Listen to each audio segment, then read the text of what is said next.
दोस्तों, आप लोगों ने जयमाल को तो फूलों से और लाइटों से तो सजा हुआ जरूर देखा होगा, लेकिन यही टुनटुन यादव ने जयमाल को कुछ अलग ही ढंग से सजाने की कोशिश की है। जी हाँ दोस्तों, आपको बता दें, टुनटुन यादव का एक बहुत ही बेहतरीन सॉन्ग सपना चौहान के साथ ग्लोबल म्यूजिक जंक्शन से रिलीज किया गया था, जिस गाने का टाइटल उन्होंने रखा है जयमाल सजी हथियार से। जी हाँ दोस्तों, आप लोग इस गाने का टाइटल देख कर ही समझ चुके होंगे कि टुनटुन यादव किस तरीके का गाना लेकर आते हैं मार्केट में। और आपको बता दें, हमेशा किसी ना किसी बात को लेकर विवाद में बने रहते हैं और इनका विवाद में बनने की वजह भी यही सब है, क्योंकि ये हमेशा अलग अलग टाइटल पर कुछ अलग अलग तरीके का गाना लेकर मार्केट में उतरते हैं। हालांकि इनके गाने को उनके फैंस लोग काफ़ी ज़्यादा पसंद करते हैं, लेकिन अगर भोजपुरी के दुनिया में अगर बात की जाए तो भोजपुरी के पूरे इंडस्ट्री में हमेशा साफ और सुथरे गाने रिलीज किए जाते हैं। हालांकि पवन सिंह, खेसारी लाल यादव वहीं अच्छे अच्छे गाने लेकर आते हैं, लेकिन भोजपुरी के कुछ ऐसे कलाकार हैं जो भोजपुरी को गंदा करने की हमेशा कोशिश करते हैं और हमेशा अजीब अजीब तरह का गाना लेकर मार्केट में बने रहते हैं।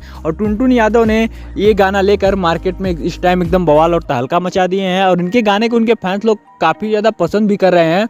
हालांकि इनका ये गाना आप लोग के बीच रिलीज हो गया है, जो कि आप लोग अपने स्क्रीन पर इस गाने का पोस्टर देख सकते हैं। तो आप लोग जाइएगा, इस गाने को जरूर सुनिएगा और हमें नीचे कमेंट में बताइएगा कि टुनटुन यादव का ये गाना आपको कैसा लगा। और आपको अगर हमारी वीडियो पसंद आई हो तो इस वीडियो को लाइक करके चैनल पर पहली बार हो तो सब्सक्राइब करना बिल्कुल भी मत भूलिएगा। तो मिलते हैं फिर से किसी एक और नई धमाकेदार वीडियो के साथ। तो तब तक के लिए जय हिंद, जय भारत, वंदे मातरम।